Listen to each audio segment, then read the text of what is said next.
저희가 프레데터의 최신 트레일러를 분석하기도 전에 시리즈 에이리언 어스의 제작진이 프로젝트 팀 전체와의 긴 인터뷰가 담긴 촬영장 비하인드 영상을 공개했습니다. 그리고 현재 진행 중인 코미콘에서는 프로젝트 책임자가 두 번째 시즌에 대한 소식을 공유하고 새로운 종에 대한 예상치 못한 세부 정보도 공개했습니다. 그래서 앞으로 몇 분 동안 가장 흥미로운 내용들을 모두 살펴보겠습니다. 아마도 노아 홀리 감독의 인터뷰부터 시작하는 게 좋겠네요. 그는 리들리 스콧 감독의 오리지널 영화들과 정신적으로 가까운 시리즈를 만드는 것이 얼마나 중요했는지에 대해 이야기했습니다. 또한 그는 제작팀의 과제는 시청자들이 기대했던 바로 그 에이리언이라는 것을 즉시 알아차릴 수 있도록 첫 몇 편의 에피소드를 만드는 것이었다고 언급했습니다. 물론 포맷 변경과 2시간짜리 영화에서 시리즈로의 전환은 익숙한 서사 방식의 변화를 요구할 겁니다. 하지만 홀리 감독은 첫 두 편의 분위기를 유지하고 팬들이 알고 사랑하는 프랜차이즈의 본질을 전달하는 데 성공했다고 자신했습니다. 의심의 여지 없이 이 프로젝트는 시리즈의 혁신을 가져올 것이며 아마도 팬들을 두 개의 적대적인 진영으로 나눌 것입니다. 포맷 변경 외에도 지구로의 무대 이전은 기존 세계관의 확장과 잠재적인 캐논 변경을 의미합니다. 바로 이 점이 현재 가장 큰 우려를 낳고 있습니다. 하지만 프로젝트 책임자가 파고와 리전 같은 시리즈에서 훌륭한 경험을 쌓았다는 점을 잊어서는 안 됩니다. 따라서 그가 프랜차이즈의 근본적인 분위기를 유지하려 노력한다고 말한다면 그 말은 신뢰가 갑니다. 에이리언 로뮬루스는 몇 가지 추가적인 디테일을 더해 첫 번째 영화의 포맷과 컨셉을 사용하려 노력했기 때문에 성공적이었습니다. 결과적으로 프로젝트는 꽤 따뜻한 반응을 얻었고 속편은 이미 제작 중입니다. 제작진의 말에 따르면 에이리언 어스는 같은 길을 가고 있으므로 안방극장에서 자리 잡을 모든 가능성을 가지고 있습니다. 시리즈의 줄거리가 추락한 우주선에서 지구로 도착한 제노모프를 중심으로 전개되기 때문에 시리즈의 첫 1시간 프랜차이즈의 고전적인 기법들을 일부 포함할 가능성이 매우 높습니다. 그리고 이는 좋은 소식입니다. 왜냐하면 이야기가 공상과학과 바디호러의 혼합물로 변질되지 않을 것이기 때문입니다. 제노모프는 시즌 내내 주요 악역으로 등장할 것이며 시청자들에게 그로부터 나오는 위험을 느끼게 하는 것이 최우선 과제로 보입니다. 시리즈 포맷 자체는 프랜차이즈에 새로운 생명을 불어넣을 희망으로 신선한 시각을 제공하며 새로운 지평을 열려고 합니다. 웨이랜드 유탄이 외에 다양한 기업에 초점을 맞추는 것은 이전 시리즈에는 없었던 정치적 측면을 또한 담고 있습니다. 노아 홀리는 첫 번째 시즌이 단지 컨셉 검증 단계라고 밝혔습니다. 만약 시청자들의 마음에 든다면 이야기는 여러 시즌에 걸쳐 계속될 것입니다. 그리고 프로젝트 책임자는 이미 두 번째 시즌에 대한 초안을 가지고 있습니다. 그의 구상에 따르면 두 번째 시즌은 세 번째, 네 번째, 다섯 번째 시즌을 제작할 수 있는 스토리 모델을 구축해야 합니다. 동시에 첫 번째 시즌은 더 독립적일 것이지만 속편을 위한 잠재적인 줄거리들이 담겨 있다고 언급됩니다. 우리는 홀리 감독이 리전에서 첫 시즌에 완전한 이야기를 들려주면서 동시에 3편의 추가 시즌 계획을 개발했을 때 이와 비슷한 기법을 본 적이 있습니다.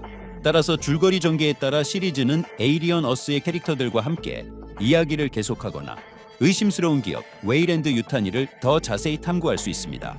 이 회사는 항상 프랜차이즈의 핵심 요소였으며 지구를 배경으로 하는 것은 그 숨겨진 동기를 밝힐 새로운 기회를 열어줍니다. 에미상 후보에 오른 티모시 올리펀트는 여주인공의 멘토 역할을 할 안드로이드 커시를 연기합니다. 트레일러가 그의 캐릭터를 많이 드러내지는 않지만 코미콘 발표회에서 배우는 그가 분명히 무언가를 숨기고 있기 때문에 믿어서는 안 된다고 말했습니다. 트레일러로 판단하건대 커시는 프랜차이즈의 모든 신서틱처럼 상당히 인상적인 캐릭터입니다. 프로젝트 책임자는 또한 이전에 그가 영웅과 악당 사이에서 균형을 잡고 있으며 자신만의 비밀을 가지고 있다고 암시한 바 있습니다. 올리펀트의 발언은 시리즈가 제노모프에 대한 두려움과 안드로이드의 배신 위에 구축된 긴장감의 정신을 유지하고 있음을 다시 한번 강조합니다. 커시는 가장 흥미로운 캐릭터 중 하나가 될 것을 약속합니다. 그리고 분명히 그가 줄거리에서 결정적인 역할을 할 것입니다. 신서틱 외에도 모로라는 캐릭터는 많은 의문을 불러일으킵니다. 우리는 그가 인간인지에 대한 명확한 답을 얻지 못했습니다. 현재 공개된 영상으로 보아 그는 추락한 우주선에서 유일하게 살아남은 사람입니다. 동시에 새로운 장면에서 그는 더 중요한 목표를 위해 주저없이 승무원들을 희생했습니다. 따라서 그는 팀원들을 소모품으로 여겼다 했던 고쿠공이기 인간일 수도 있고 기업의 비밀 명령을 수행하던 안드로이드일 수도 있습니다. 새로운 영상에서는 그가 모든 승무원이 사망했다는 메시지를 보내고 그 후 자신을 보호구역과 같은 곳에 넣는 모습이 보입니다. 또한 새로운 트레일러는 인간의 의식을 안드로이드 몸으로 옮기는 프로그램의 다른 참가자들도 보여줍니다. 그들은 모두 불치병에 걸린 아이들입니다. 절차를 진행하는 동안 그들을 진정시키기 위해 만화 영화까지 보여줍니다. 하지만 프로디지라는 회사의 목표가 순전히 이타적이라고 믿기는 어렵습니다. 그 회사의 수장인 보이 캐벌리어는 원하는 것을 어떤 대가를 치르더라도 얻어내는 목표 지향적이고 이기적인 리더처럼 보입니다. 아마도 어린이의 의식만이 그러한 절차를 견딜 수 있을 것이지만 결국 이 아이 신서틱들은 컨테이너의 내용물을 찾기 위해 보내질 것입니다. 추락한 우주선에 대해서도 조금 더 이야기할 수 있습니다. 새로운 모습은 외부적으로 그 형태가 두 번째 영화의 술라코와 매우 유사하다는 것을 보여줍니다. 분명히 이것은 같은 등급의 우주선, 즉 화력을 갖추고 행성에서 행성으로 의도적으로 순항하는 우주선입니다. 공포 외에도 우주선 추락 후 영웅들은 새로운 형태의 외계 생명체를 발견하게 될 것입니다. 한 장면에서는 가슴 부위에 종양 같은 것이 있는 희생자를 식별할 수 있습니다. 처음에는 이것이 침입성 유기체 중 하나와의 접촉 결과인 것처럼 보입니다. 그리고 아마도 그럴 것입니다. 하지만 그 군인은 마치 손이 기둥에 묶여 있는 것처럼 보여서 누군가가 의도적으로 이 접촉이 일어나길 원했다는 것을 의미합니다. 더욱이 배우들의 코멘터리가 담긴 확장 트레일러에는 우리가 묶인 군인들을 보는 에피소드가 있습니다. 그들은 그런 상태로 남겨두지 말아달라고 간청하지만 그들을 거절하는 것은 바로 그 모로입니다. 아마도 그가 우주선 추락의 배후에 있는 숨겨진 인물이며 시리즈의 악역 중 하나로 등장할 것입니다. 또한 우리는 좋은 조명 아래에서 제노모프의 완전한 모습을 보았습니다. 대체로 디자인이 크게 변하지 않은 것 같지만 몇 가지는 여전히 눈에 띕니다.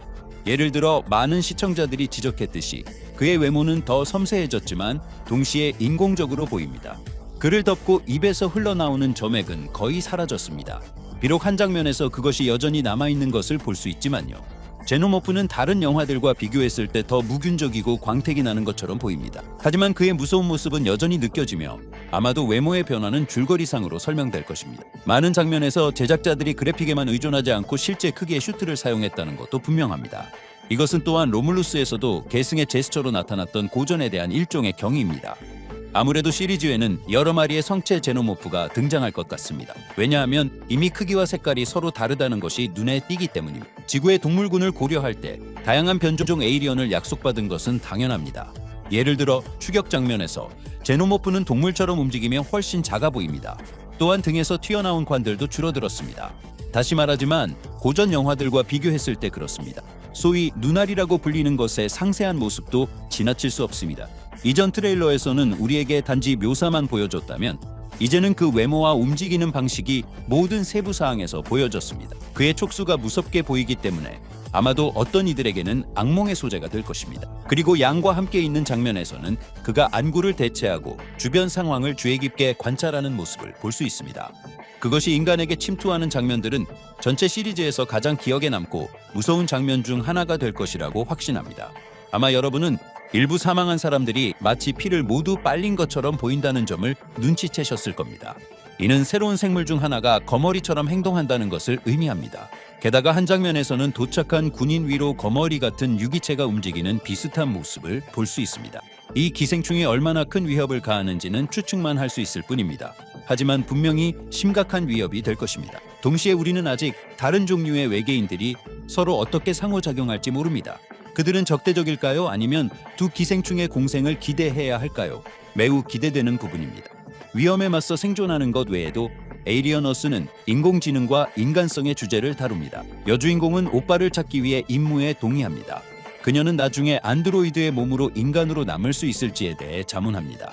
외계 위협과의 싸움이라는 주제에서 벗어나는 것은 줄거리에 몰입하고 캐릭터의 동기를 설명하기 위해 필요했습니다. 중요한 것은 하나가 다른 하나를 희생시키지 않는 것입니다. 하지만 지금까지의 전반적인 인상으로는 시리즈가 매우 좋아 보입니다. 그리고 여러분이 주목하셨듯이 최신 홍보 자료에서는 프로젝트에 프레데터가 등장할 것이라는 어떠한 암시도 배제했습니다. 가장 위험한 생물들이 담긴 컨테이너를 통해 사냥터와의 명백한 연관성에도 불구하고 야후자는 분명히 지구에서의 이 광기를 피할 것 같습니다. 기껏해야 언급이나 암시 정도를 기대할 수 있을 뿐 그 이상은 아닐 겁니다. 어찌됐든 이제 이 주만 지나면 우리는 노아 홀리의 작품을 직접 평가할 수 있을 겁니다. 에이리언어스 시리즈의 첫 두 편은 8월 12일에 공개되며 그 후에는 9월 말까지 매주 새로운 에피소드를 기다려야 합니다. 그동안 에이리언의 새로운 모습에 대한 여러분의 감상과 시리즈를 시청할 계획이 있는지 꼭 공유해주세요. 오늘 준비한 내용은 여기까지입니다, 여러분. 곧 새로운 영상으로 다시 찾아뵙겠습니다.